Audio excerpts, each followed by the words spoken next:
Добрый день, дорогие друзья! Сегодня мы приготовим нереально красивый и вкусный пирог-перевертыш с малиной и голубикой.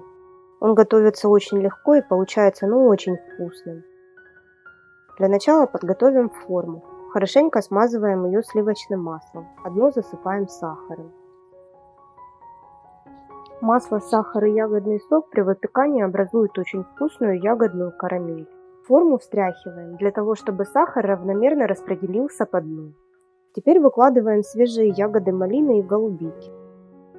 Выкладываем в любом порядке и очередности, так как позволяет ваша фантазия.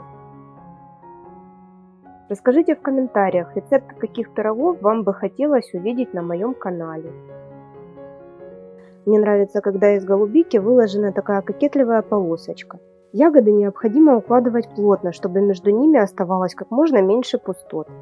Это необходимо для того, чтобы тесто не просачивалось между ягодами и сверху пирога была однородная блестящая ягодная шапка.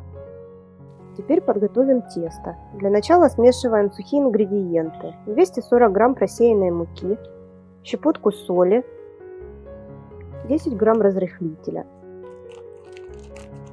Слегка перемешиваем и отставляем в сторону. Теперь смешаем жидкую часть. 180 грамм йогурта,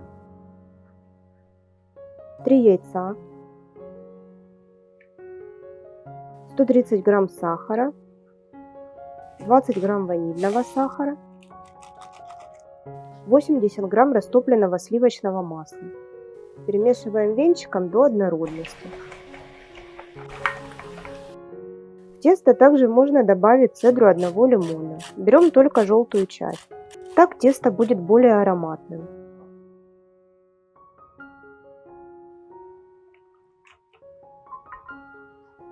В жидкую часть всыпаем муку с разрыхлителем. Перемешиваем лопаткой до растворения комочков муки. Долго взбивать и перемешивать не нужно, иначе пирог получится очень плотным. Аккуратно выкладываем тесто на ягоды и слегка разравниваем.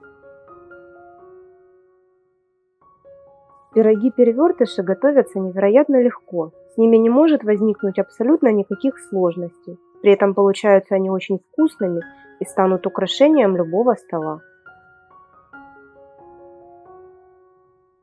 Выпекаем в разогретой до 180 градусов духовке 35-45 минут. Даем пирогу немного остыть в форме, для того, чтобы начинка стабилизировалась и не растеклась. Накрываем тарелкой и резко, но аккуратно переворачиваем.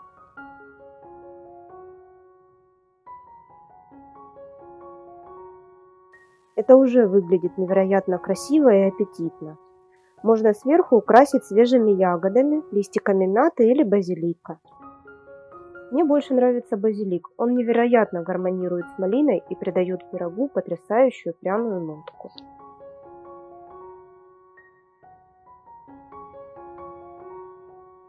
Пирог получается очень вкусным, неприторно-сладким, с приятной фруктовой кислинкой.